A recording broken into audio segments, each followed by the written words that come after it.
مدارس زندہ باد، میرے مدارس زندہ باد، دینی مدارس زندہ باد، میرے مدارس زندہ باد، دیا ہے امن کا پیغام یہ دینی مدارس نے، دیا ہے امن کا پیغام یہ دینی مدارس نے، دیا ہے امن کا پیغام یہ دینی مدارس نے، دیا ہے امن کا پیغام یہ دینی مدارس نے۔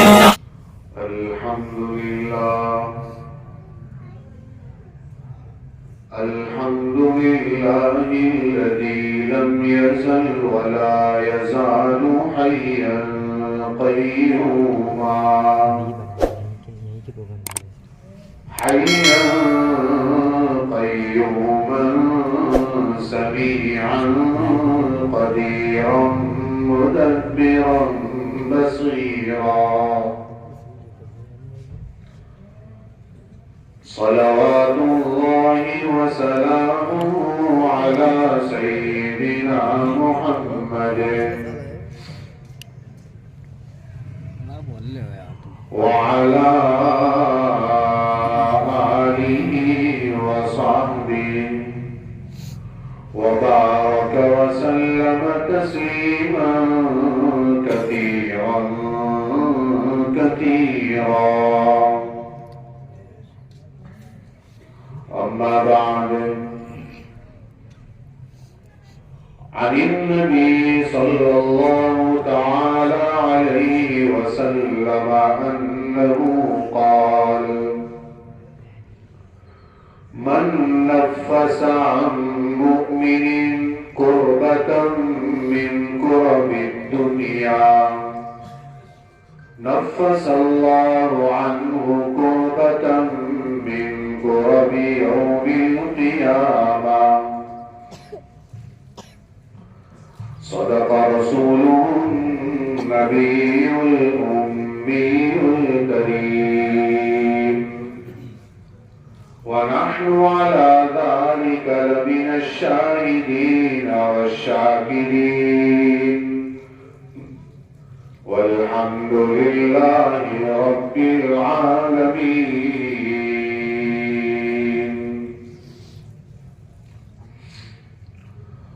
درفشانی نے تیری قطروں کو دریا کر دیا، آنکھوں کو بینا دل کو روشن کر دیا. خود نہ تھے جو راہ پر اوروں کے ہادی بن گئے، کیا نظر تھی جس نے مردوں کو مسیحا کر دیا. ہر ابتدا سے پہلے ہر انتہا کے بعد ذات نبی بلند ہے ذات خدا کے بعد.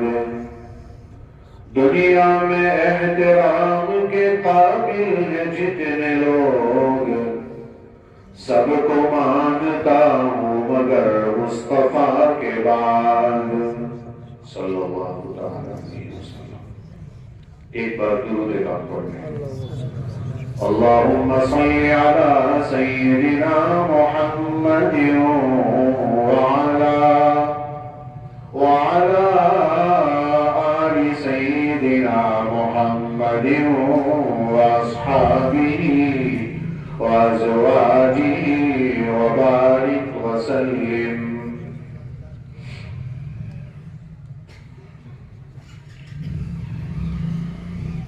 اسٹیج پر تشریف فرما حضرات علماء کرام، بزرگوں اور دینی بھائیوں،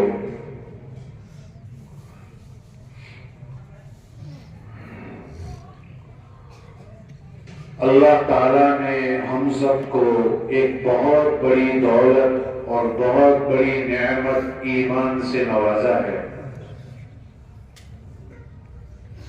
ایمان ایک ایسی نعمت ہے کہ علماء نے لکھا ہے اس کے لیے انسان کو مال دینا پڑے، جان دینی پڑے تب بھی اس کے لیے تیار رہنا چاہیے۔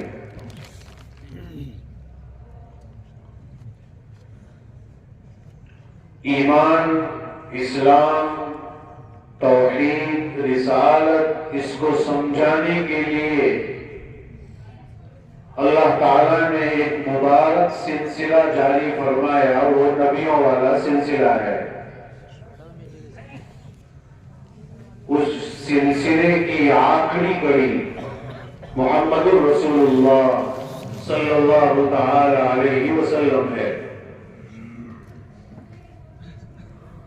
اللہ تعالیٰ نے نبی کریم صلی اللہ تعالی علیہ وسلم کو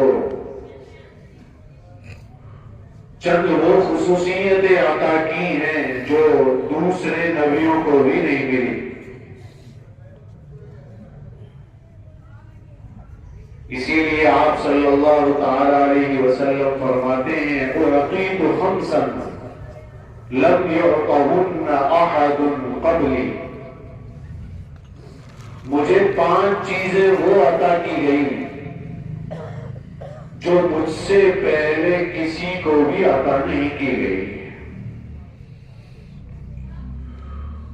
آپ سمجھ سکتے ہیں سرکار کیا فرمانا چاہتے ہیں۔ 5 وہ چیزیں ہیں جو صرف اللہ کے رسول صلی اللہ تعالی علیہ وسلم کو عطا کی گئی۔ اس میں پہلی چیز ہے آپ کا رعب اور بددوا۔ اسی لیے آپ صلی اللہ تعالی علیہ وسلم فرماتے ہیں نصرت بالرعب مسیرۃ شہر، رعب کے ذریعے میری مدد کی گئی، 1 مہینے کی مسافت پر بھی اگر دشمن ہو تو وہ مجھے دیکھ کر کانپ جاتا، مجھے سن کر کانپ جاتا۔ یہ رعب اللہ تعالیٰ نے آپ صلی اللہ تعالی علیہ وسلم کو عطا فرمایا۔ جس وقت نبی کریم صلی اللہ تعالی علیہ وسلم نے بادشاہوں کو خطوط لکھے، خط لکھے، چونکہ یہ خط کا زمانہ اب نہیں رہا، بہت سے بڑے جانتے ہوں گے خط لکھتے ہیں پہلے کیسے لکھتے تھے، کیا ہوتا تھا۔ سرکار نے خطوط لکھے، اس میں فارس کے بادشاہ کے نام یہ خط لکھا، ایران کے بادشاہ کے نام۔ اس خط میں آپ نے کوئی لمبی چوڑی تقریر نہیں کی ہے، کوئی لمبا مضمون نہیں تھا۔ بسم اللہ پڑھ کر فلاں کی جانب سے فلاں تک، اور آپ نے فرمایا جو ہدایت کی اتباع کرے اس پر سلامتی ہو۔ پھر آپ نے فرمایا اسلم تسلم، اسلام لے آؤ سلامت ہو جاؤ گے، اور پھر فرمایا اگر انکار کر دو گے تو فعلیک اسم المجوس، چونکہ وہ پارسی تھا، مجوسی تھا، کہا کہ اگر تو نے انکار کیا تو تیری وجہ سے پوری قوم انکار کرے گی، ان سب کا گناہ اور وبال بھی تجھ پر ہوگا۔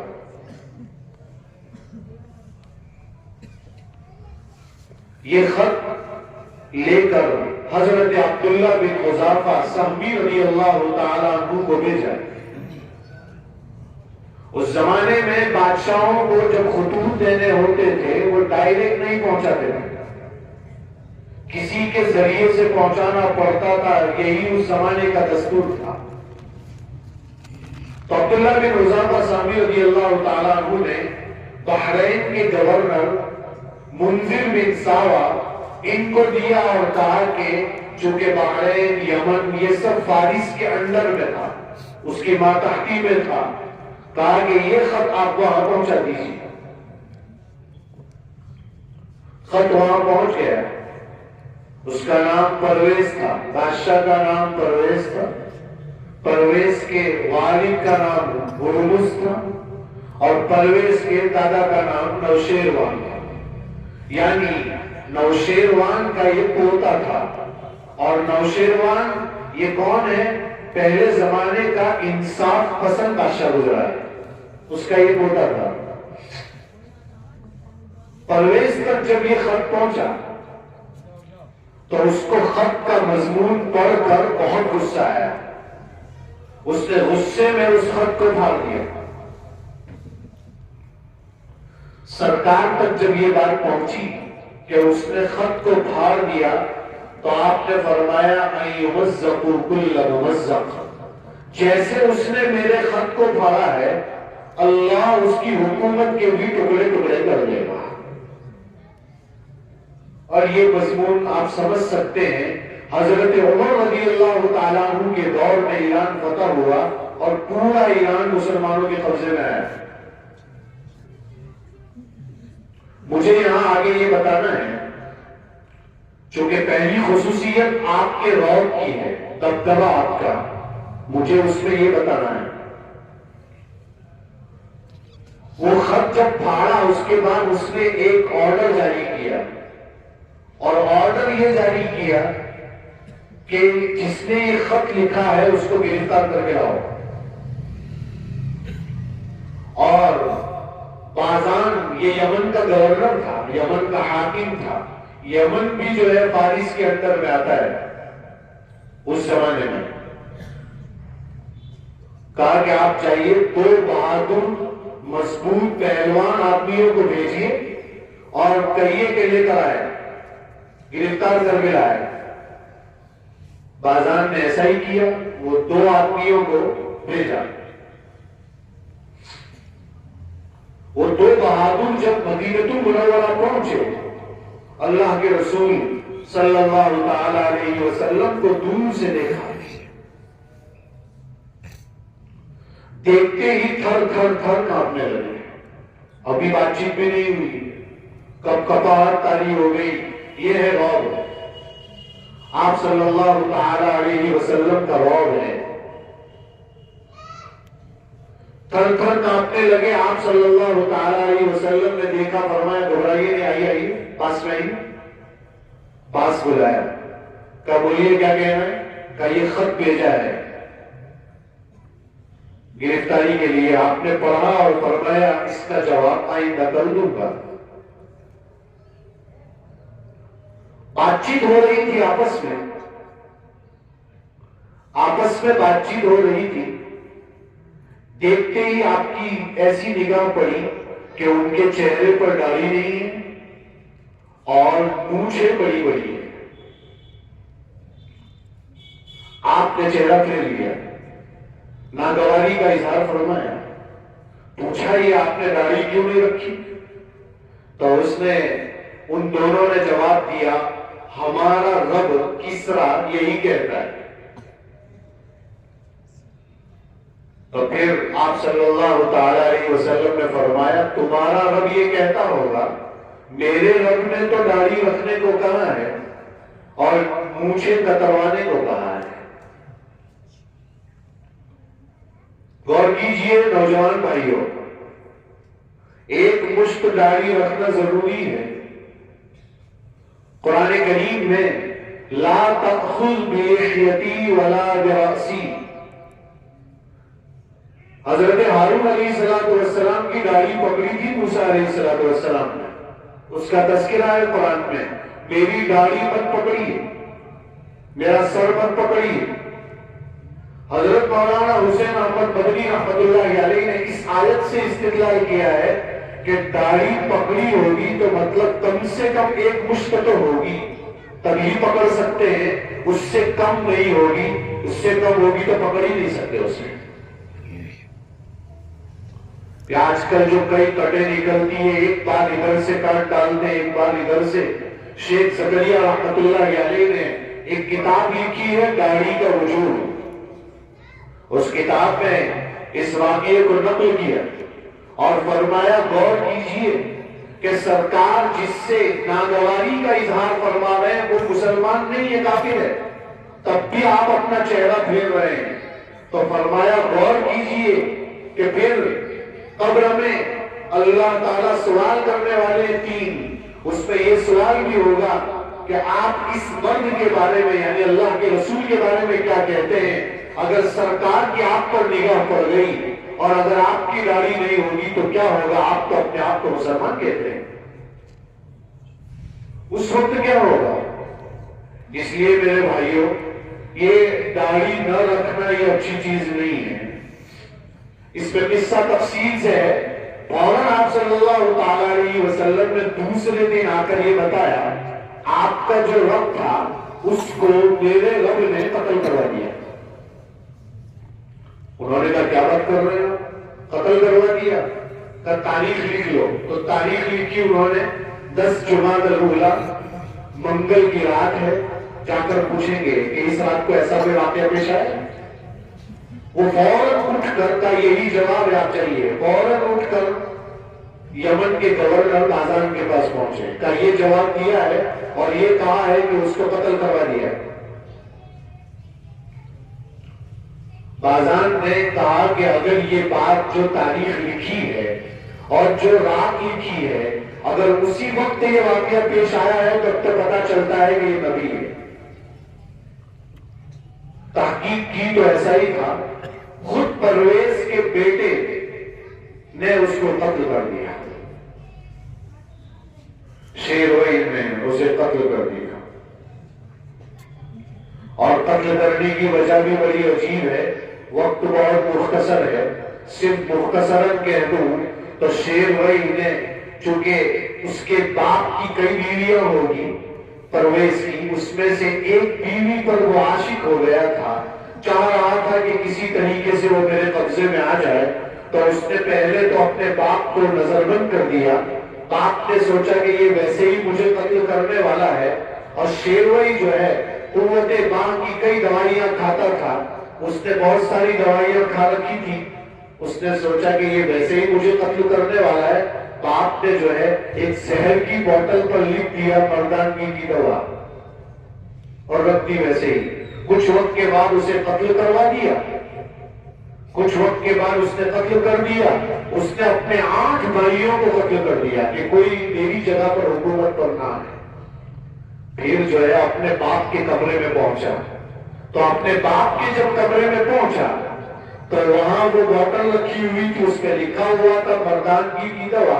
اس کو آیا کہ یہ تو بہت اچھی چیز ہے، کھول کر پی لی. وہ تو زہر تھا، وہ بھی اسی وقت مر گیا. وہی مر گیا. پھر کیا ہوا؟ لوگوں نے سوچا کہ اب اس خاندان میں ایک عورت ہی رہ گئی ہے، اسی کو حکومت پر بٹھایا جائے. وہ حکومت پر بیٹھ گئی. اللہ کے رسول صلی اللہ تعالی علیہ وسلم تک بات پہنچی. آپ نے فرمایا ہرگز وہ قوم کامیاب نہیں ہو سکتی جس کی حکومت ایک عورت کر رہی ہو. یہ پہلی خصوصیت ہے آپ صلی اللہ تعالی علیہ وسلم کی.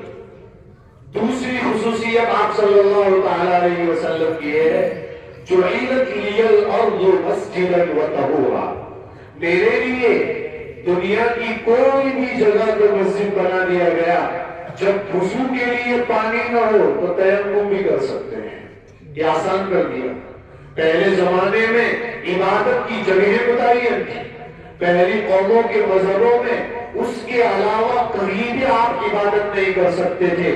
سرکار نے فرمایا ویسے تو مسجد میں ہی نماز پڑھنی ہے، جماعت کا اہتمام تو کرنا ہی ہے، لیکن کسی ایسی جگہ پر ہے کہ آپ مسجد نہیں پہنچ سکتے تو کوئی مسئلہ نہیں، جگہ پا کے آپ وہاں نماز پڑھ سکتے ہیں. یہ اللہ کے رسول کی خصوصیت ہے.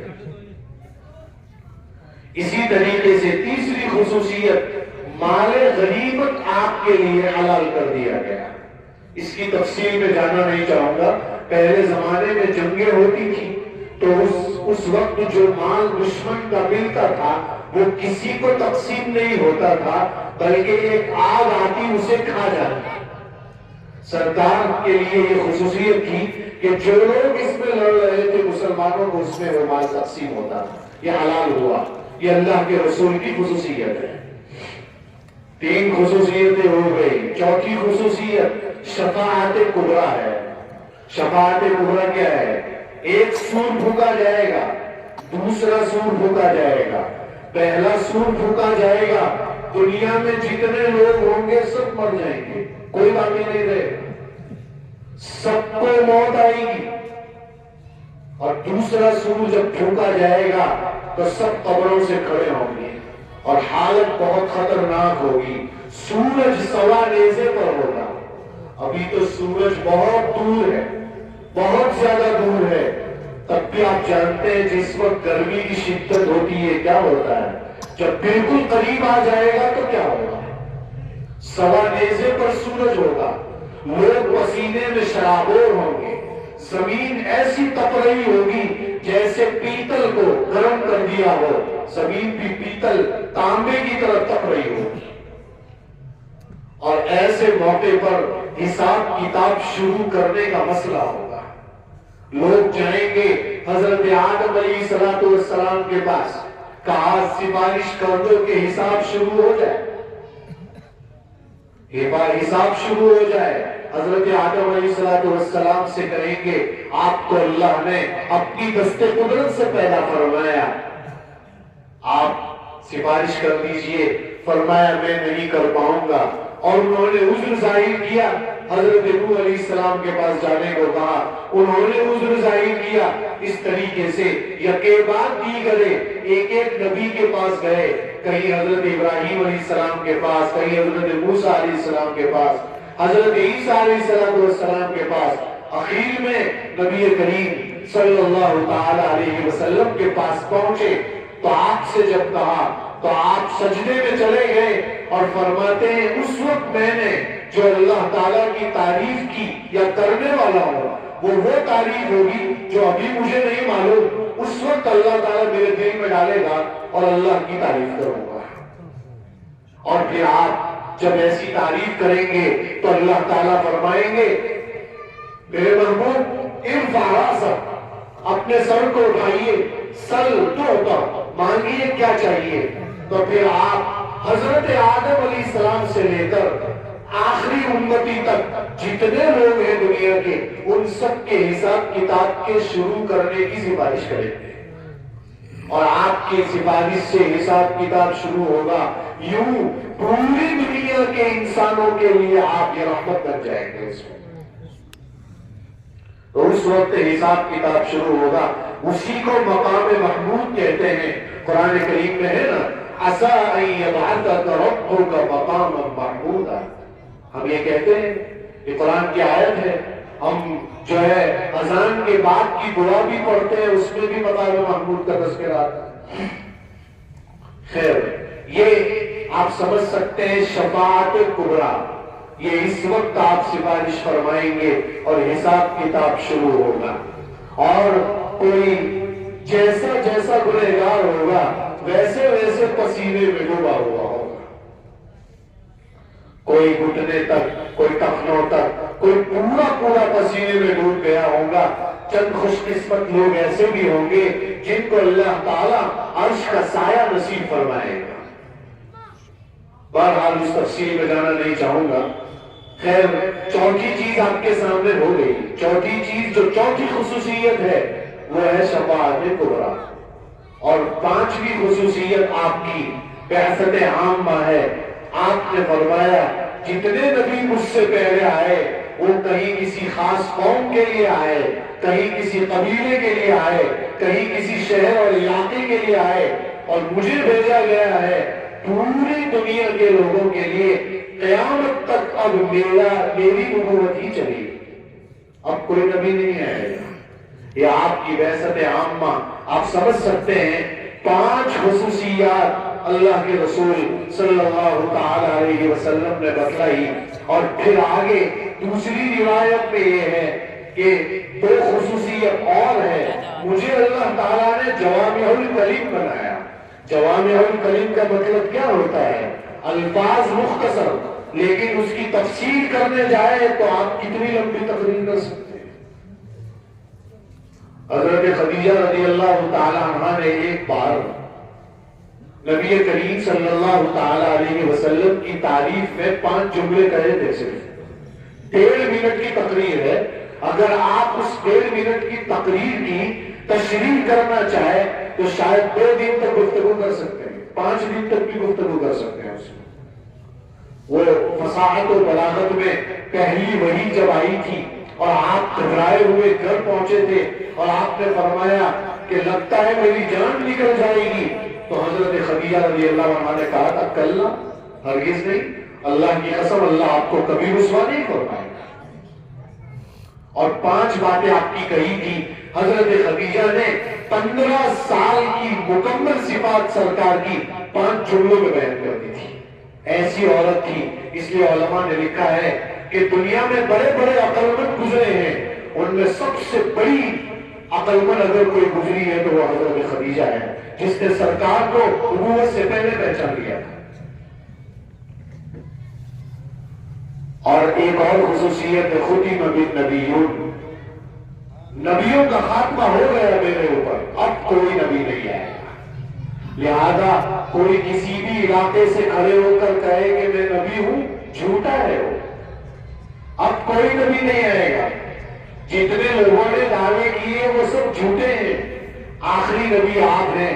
عقیدے کو میرے بھائیوں محفوظ رکھیے، ہم کو اپنے عقائد نہیں معلوم کہ ہمارے بنیادی عقائد کیا ہے۔ خاتم النبیین ہیں آپ، آخری نبی ہیں آپ، کوئی کچھ بھی کہہ دیتا ہے، ہمارا ایمان بک جاتا ہے، بکنا نہیں چاہیے، عقیدے معلوم ہونے چاہیے، بار بار معلوم ہونے چاہیے۔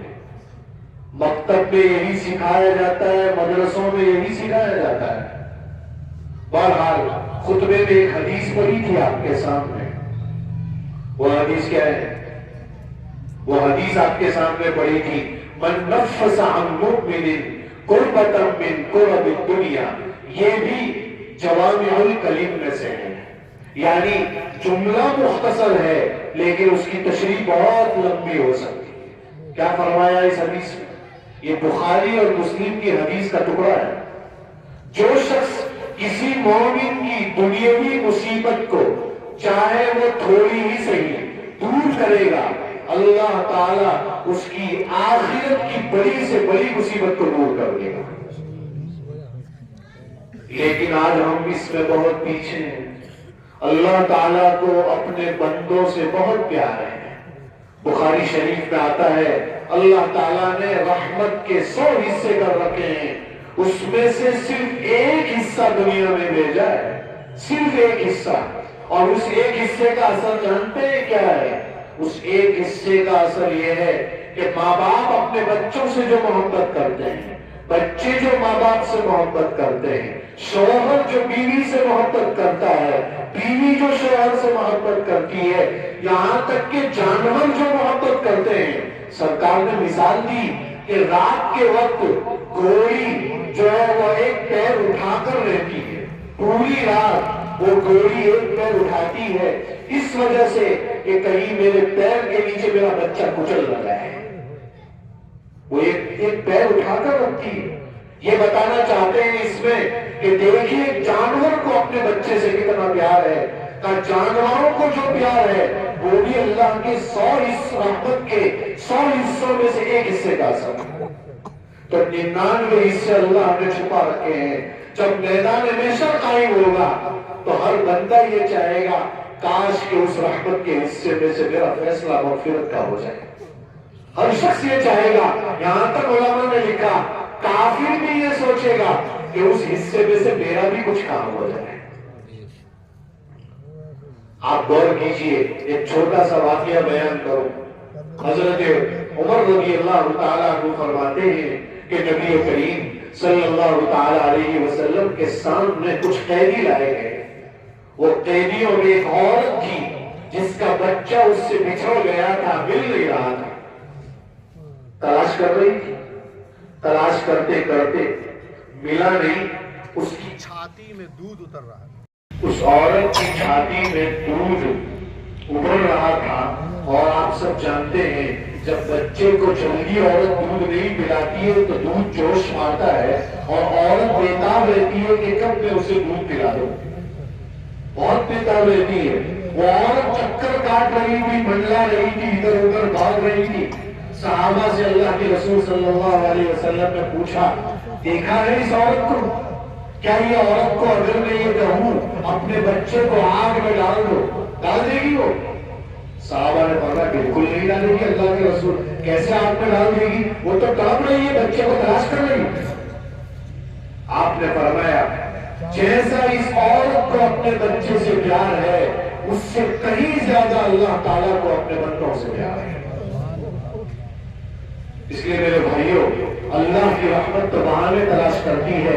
یہ جو پروگرام رکھے جاتے ہیں، شعبان کا مبارک مہینہ ہے، آگے رمضان آ رہا ہے، تیاریاں چل رہی ہے، آپ کو جمع کرنے کا صرف ایک مقصد ہے، کچھ لے کر جائیے۔ بیان سننے سے کچھ نہیں ہوگا، اصل تو عمل ہے۔ اگر عمل کریں گے تو فائدہ ہے۔ جتنا بڑا مجمع یہاں سن رہا ہے، اگر یہ مجمع فجر کی نماز میں آ جائے تو جنہوں نے یہ اجلاس رکھا ہے وہ کامیاب ہے۔ اصل تو نمازی بننا ہے، اصل تو عمل ہے، ورنہ کان جو ہے سن کے انسر ہو چکے ہیں، بہت بیان سن چکے، لیکن عمل کے نام پر میرے بھائیوں ہم زیرو ہیں۔ بہرحال اس حدیث میں آگے یہ بھی ہے کہ مَن یسر علی محسن یسر اللہ علیہ فی الدنیا والآخرہ، جو کسی تندرست کے حال پر تندرست کے لیے آسانی کرے گا، اللہ تعالیٰ اس کے لیے دنیا اور آخرت میں آسانی کر دیں گے۔ کوئی پریشان حال ہے، قرضوں میں ڈوبا ہوا ہے، بہت پریشان ہے، میرے بھائیوں، کبھی کسی نے قرض لیا ہو، بیچارے کے پاس نہ ہو، آپ معاف کر دیجئے، اللہ تعالیٰ آپ کو بہت دے گا۔ ہاں، لیکن جان بوجھ کے اس کے پاس ہے اور پھر بھی نہیں دیتا ہے تو فرمایا یہ تو ظلم ہے۔ مطلب الغنی ظلم، یہ الگ ٹکڑا ہے۔ آگے حدیث میں یہ بھی ہے من ستر مسلمن ستر اللہ فی الدنیا والآخرہ، جو کسی مسلمان کے عیب کو چھپائے، جو کسی مسلمان کے عیب کو چھپائے گا، اللہ تعالیٰ اس کے عیب کو دنیا اور آخرت میں چھپائیں گے۔ ہمارا حال کیا ہے؟ حضرت عیسیٰ علیہ السلام نے اپنے حواریوں سے کہا تھا، کیا آپ اپنے بھائی کا کپڑا نیند میں اٹھ جائے اور اس کا سطر نظر آئے تو کیا کرو گے؟ تو حواریوں نے کہا کہ اس کے سطر کو ڈھانپ دیں گے، کپڑے کو ڈھانپ دیں گے۔ کہا نہیں ڈھانپو گے، آپ سب کو بتاؤ گے۔ کہا نہیں ڈھانپ دیں گے۔ کہا کہ ایسا ہی تو ہے، جب کسی مسلمان کا جب کسی کا کوئی عیب نظر آتا ہے، آپ دنیا میں اسے پھیلانا شروع کر دیتے ہیں، یہ کسی کو ننگا کرنا ہی ہوا اور کچھ نہیں ہوا۔ اس لیے کسی کے عیب کو چھپاؤ۔ آج انسان، کوئی بھی انسان خطا سے پاک نہیں ہے۔ جب کسی کی برائی نظر آ جائے تو میرے بھائیوں اس کو چھپاؤ، اس کی خوبیاں بیان کرو۔ 99 خوبیاں ہیں، ایک برائی ہے، اس ایک برائی کو پوری دنیا میں پھیلاتے ہیں۔ اسلام کا یہ مزاج نہیں ہے، اسلام کا یہ مزاج ہے 99 برائیاں ہو، ایک خوبی ہو، اس ایک خوبی کو دنیا میں پھیلاؤ تاکہ اس کے بارے میں کوئی بدگمان نہ ہو جائے۔ اور آخری بات کہہ کر اپنی بات ختم کر لوں، وقت میرا ہو چکا ہے۔ واللہ فی عون العبد ما کان العبد فی عون اخیہ، حدیث کا یہ آخری ٹکڑا ہے۔ اللہ تعالیٰ بندے کی مدد میں اس وقت تک رہتا ہے جب تک بندہ اپنے بھائی کی مدد میں رہتا ہے۔ اس لیے اپنے بھائیوں کی مدد کرنی چاہیے۔ اسی لیے حدیث میں آتا ہے، اے انسان، اللہ تعالیٰ فرماتے ہیں، اے انسان، میں بیمار ہوا، تو نے میری خبرگیری نہیں کی۔ تو انسان کہے گا، اے اللہ، آپ تو رب العالمین، آپ کیسے بیمار ہو سکتے ہیں؟ تو آپ نے فرمایا، اللہ نے فرمایا، میرا فلاں بندہ بیمار ہوا تھا، تم نے اس کی خبرگیری نہیں کی۔ اگر تم وہاں اس کی خبرگیری کرنے جاتا تو تم مجھے وہاں پا لیتا۔ آج بیمار کی عیادت کرنے بھی لوگ نہیں جاتے۔ پڑوسی میں کوئی بیمار پڑتا ہے پڑوس میں تو کہتے جلدی مر جائے تو اچھا ہے۔ ارے میرے بھائیوں، بیمار کی عیادت کرنے پر کیا فرمایا؟ رات کو عیادت کرنے جائے گا، صبح تک 70,000 فرشتے اس کے لیے مغفرت کی دعا کریں۔ اتنا چھوٹا سا عمل، لیکن ہم اس سے بہت دور ہیں۔ ہمیں نہیں معلوم کہ اللہ کے رسول صلی اللہ تعالیٰ علیہ وسلم نے کیا کیا بتایا۔ بہرحال میں نے یہاں سے بات شروع کی تھی کہ آپ صلی اللہ تعالیٰ علیہ وسلم کو 5 خصوصیات اور دوسری حدیث سے 2 خصوصیات عطا کی گئی، ان خصوصیات کو لے کر جائیے۔ اور یہ حدیث میں جو مسلمانوں کے حقوق بتائے ہیں، عیب کو چھپانا اور بندے کی مدد کرنا، کسی تندرست کی پریشانیاں دور کر دینا، اسی طریقے سے کسی پریشان حال کی پریشانیاں دور کر دینا، یہ آپ لے کر جائیے، انشاءاللہ دنیا میں کامیابی آپ کے قدم چومے گی۔ بہت سارا وقت لے لیا، اللہ تعالیٰ مجھے ہم سب کو ان باتوں پر عمل کرنے کی توفیق عطا فرمائے۔ نقش قدم نبی کے جنت کے راستے، اللہ سے دلاتے ہیں سنت کے راستے۔ وآخر دعوانا ان الحمدللہ رب العالمین۔